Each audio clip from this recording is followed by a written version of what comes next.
కుకునూరుపల్లి మండలం పరిసర గ్రామాల నుంచి పై చదువుల నిమిత్తం సిద్దిపేట జిల్లా కేంద్రానికి వస్తున్న విద్యార్థులకు పాస్ ని అనుమతించక విద్యార్థులు ఇబ్బందులు పడుతున్నారని ఎస్ఎఫ్ఐ జిల్లా కమిటీ సభ్యులు అన్నారు. ఈ మేరకు సిద్దిపేట ఆర్టీసీ డిపో కార్యాలయ అధికారులకు వినతి పత్రం అందజేసి అనంతరం మాట్లాడారు. ఆర్టీసీ డిపో అధికారులు విద్యార్థుల భవిష్యత్తును దృష్టిలో ఉంచుకుని సమస్య పరిష్కరించాలని సందర్భంగా కోరారు.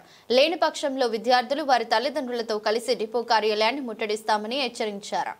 ఈ రోజు భారత విద్యార్థి ఫెడరేషన్ ఎస్ఎఫ్ఐ సిద్దిపేట జిల్లా కమిటీ ఆధ్వర్యంలో సిద్దిపేట బస్ డిపోలో దాదాపు 4 రోజులకెంచి వినతి పత్రాలు అందజేసిన ఇంతవరకు విద్యార్థుల సమస్య పరిష్కరించలేరని చెప్పేసి ఈరోజు డిపో మేనేజర్ని కలిసి ఇక్కడ మీడియా ముందు వచ్చి మాట్లాడడం జరుగుతుంది.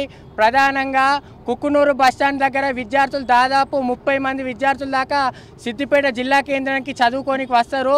అట్లాంటి పరిస్థితులలో కుకునూరు బస్టాండ్ దగ్గర ఉండే ఆర్టీసీ బస్సులు ఇవి కూడా సిద్దిపేటకి వచ్చే బస్సులు విద్యార్థులని బస్సు ఎక్కించుకోని పరిస్థితి ఉంది.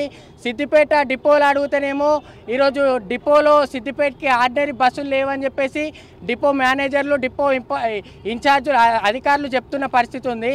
ఈరోజు సిద్దిపేటకించి ఆర్డినరీ బస్సులు లేని విద్యార్థులకి ఏ విధంగా ఈరోజు బస్ పాస్ ఇస్తారని చెప్పేసి ఈరోజు భారత విద్యార్థి ఫెడరేషన్ ఎస్ఎఫ్ఐగా అడుగుతున్నాం. వెంటనే విద్యార్థులకి సపరేట్ బస్సు కుకునూరుపల్లికించి సిద్దిపేటకి సపరేట్ బస్సు కేటాయించాలని ఈ సందర్భంగా డిమాండ్ చేస్తున్నాం. అదేవిధంగా ఇదే సమస్య పైన దాదాపు వివిధ డివిజన్లకించి వచ్చే విద్యార్థులందరూ ఇబ్బంది పడుతున్నారు. కాబట్టి వాళ్ళ సమస్య వెంటనే పరిష్కరించాలి. ప్రతి బస్సు కూడా విద్యార్థుల బస్ పాస్ని అలో చేసి వాళ్ళకి బస్సు ఎక్కనిచ్చి వాళ్ళని చదువులకి దూరం చేయకుండా చదువులు నష్టపోకుండా చేయాలని చెప్పేసి ఈ సందర్భంగా డిమాండ్ చేస్తున్నాం. మేము కుకునూరుపల్లి నుంచి సిద్దిపేటకి కాలేజీకి వివిధ కాలేజీకి వస్తున్నాము. మాకు అసలు బస్ ఎక్కనివ్వట్లేరు, బస్ పాస్ కూడా అలో చేయట్లేదు.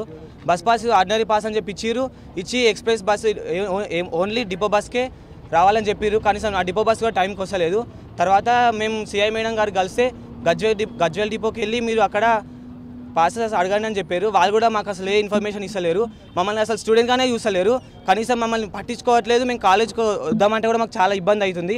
అసలు డైలీ మేము సరిగ్గా కాలేజ్కి రావట్లేదు, ఇంటికి కూడా సరిగ్గా టైంకి వెళ్ళట్లేదు. మా ఇంటి దగ్గర కూడా పేరెంట్స్ కూడా చాలా ఇబ్బంది పడుతున్నారు. ఈ స్టూడెంట్స్ అసలు ఇట్లా ఎక్కడికి వెళ్తున్నారు, అసలు కాలేజ్కి వెళ్తున్నా లేరా అని అనుకుంటున్నారు వాళ్ళు.